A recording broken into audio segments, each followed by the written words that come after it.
Halo merah biru semuanya, selamat malam, assalamualaikum. Gimana kabar kamu hari ini guys? Aku doakan kamu selalu sehat dan aku juga sehat, amin. Kali ini aku akan mengajak kamu menyelam sedikit dan untuk mengajak kamu berpikir sedikit bagaimana sih caranya memprediksi kemanakah kira-kira harga kripto keseluruhan akan bergerak. Yuk tonton video ini sampai habis agar tidak gagal paham. Ya, kamu lihat harga Bitcoin kemarin atau tadi malam sampai pagi itu sempat turun dari 82.000 turun ke area 79.000.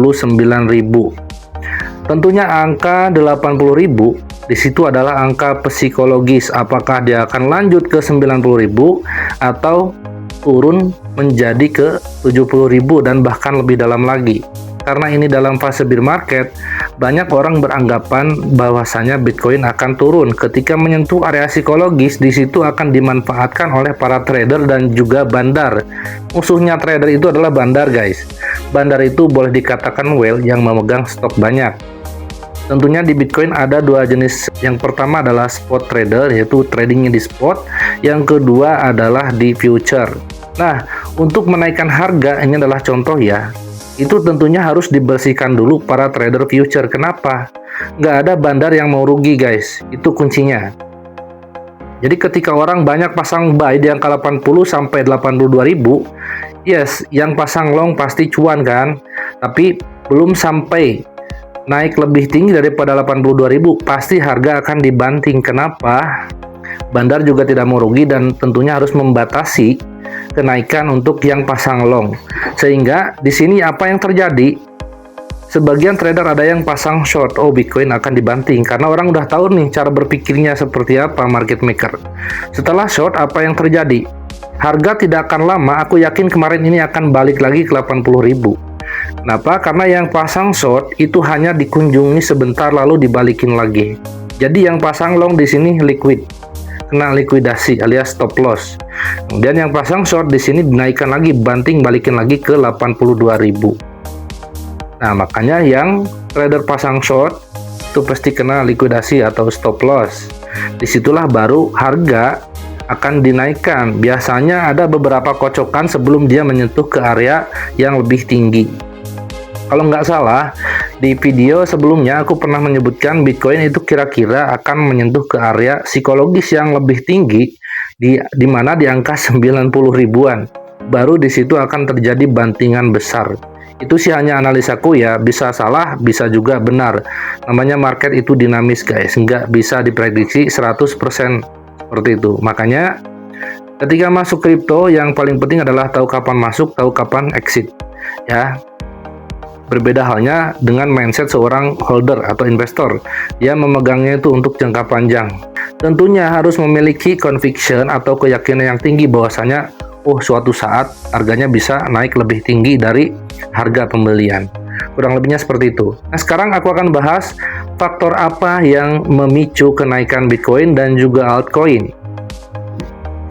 Kuncinya ada di Bitcoin dominan. Namun ada dua tipe juga nih. Ketika semua aliran uang masuk ke Bitcoin semua, tentunya Bitcoin dominan ini naik ya ke atas. Ke atas guys naiknya. Berarti Bitcoin sedang naik, uang menuju ke Bitcoin, itu biasanya altcoin juga ikut terbang sedikit, mengikuti. Nah, kemudian ada keadaan yang kedua di mana Bitcoin udah capek naik, volume trading mengecil, kemudian Bitcoin dominan turun. Disitulah momentum untuk altcoin itu berterbangan atau naik gila-gilaan. Dan itu tentunya ada naik, ada turun. Nggak mungkin merah semua. Nah, ini di time frame daily kamu lihat. Dari 1, 2, 3 hari berturut-turut ya, ini merah. Sehingga altcoin itu pada hijau semua kan. Kamu juga bisa lihat dalam beberapa hari atau beberapa minggu. Nah, semalam aku cek di time frame 4 jam. Aku sudah memprediksi bahwasanya Bitcoin dominan ini harus turun dulu sampai ke level terendah sehingga membentuk tren turun di time frame 4 jam. Sehingga aku yakin ya di hari ini Bitcoin akan kembali ke 80.000 dan ternyata itu betul. Nah, sekarang kira-kira untuk besok kemana sih harga Bitcoin akan bergerak?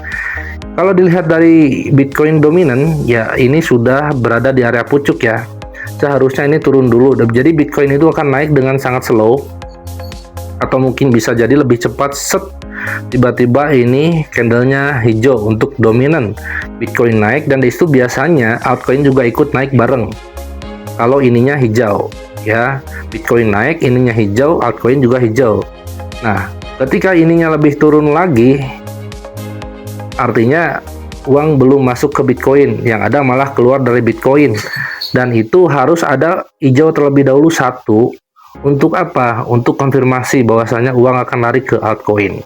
Kurang lebihnya seperti itu. Jadi sampai sini paham ya, untuk menganalisa market. Jadi mau trading di altcoin kek, mau di Bitcoin kek, jadi kuncinya lihat Bitcoin dominan atau aliran uang. Sedang masuk di ramai di Bitcoin, tunggu Bitcoinnya itu, kalau misalkan ya, semua sedang merah nih, Bitcoin mendahului hijau, lihat Bitcoin dominannya pasti hijau. Nah, ketika sudah capek naik, kemudian Bitcoinnya sideways dan Bitcoin dominan turun, di situ kamu bisa cari altcoin untuk alternatif trading. Dan biasanya disitulah momentum untuk altcoin. Mudah-mudahan video singkat ini bermanfaat. Tak lupa aku ingatkan untuk selalu tetap diot dan lakukan riset sendiri sebelum masuk ke kripto, karena ini beresiko ya. Jadi yang terpenting adalah manajemen resiko. Berapa alokasi untuk koin A, koin B, kapan harus masuk, di mana harus di CA, kemudian kapan harus stop loss, kapan harus take profit. Itu harus dipahami. Sampai jumpa di next video. Assalamualaikum.